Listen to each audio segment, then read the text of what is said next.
Hello everyone, in this video we will tell the sad story of a dog.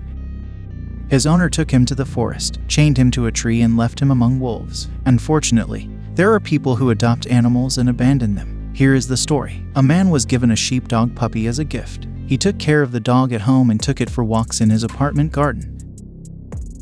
One day he decided to move in with another family, but that family did not want the dog. The man didn't know what to do with the dog. Finally, he decided to get rid of it. He could have taken him to the shelter, but for some reason he decided to take him to the forest. He thought that the dog released into nature would surely learn to survive and find food. Before moving to the other house, she drove her car out of the city and went to the forest. There were rumors that there were wolves in this forest. They might be few in number. In a pack, no one knew for sure. They could only guess. It didn't matter to the man. He decided to leave his sheepdog in the forest.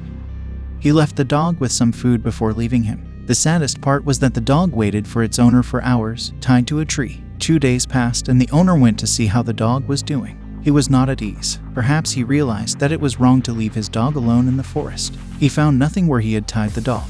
There was only a piece of rope hanging from a tree. It was obvious that the rope had been cut with teeth, because there were no knife marks. He wandered a bit more, went back to his car and hoped that his dog was okay, that maybe someone had found him and adopted him. Back home, the man calmed down and stopped thinking about his dog. His personal life was happy and he forgot about his old dog. A year passed. The hunting season came. A man and a friend decided to go hunting in the forest. No one talked about wolves anymore. Maybe they had left the forest completely. The men prepared all the necessary equipment and set off into the forest early the next morning. It was a long way. The forest was almost 62 miles from the city. 2 hours later they came to the place where the man had abandoned his dog.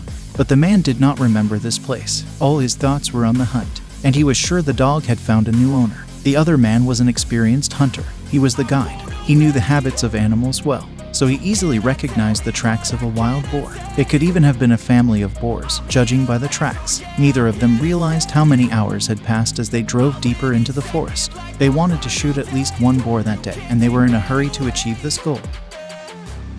They stopped suddenly when they heard a terrible noise in the bushes behind them. It was a mixture of a dog barking and a wolf sleeping. At that moment the men realized that the wolves were close. Faced with a pack of wolves, the hunters' fears came true. Scared to death, the men began to back up. But at that moment, one of the animals in the group came towards them. It didn't look like the others. There was a short silence and then one of the men spoke. He took a few steps towards the wolves, but they responded aggressively. The same with his old dog. The dog bared its teeth and lunged. Unable to get close to his dog, the man turned around and said he had survived. Without any explanation, the man and his friend returned to the car. All the way back to the city, the man was silent and sad. He was sorry for what he had done because the dog had been aggressive towards him and had not returned to him. The wolves had taken him into their pack and made him a second home.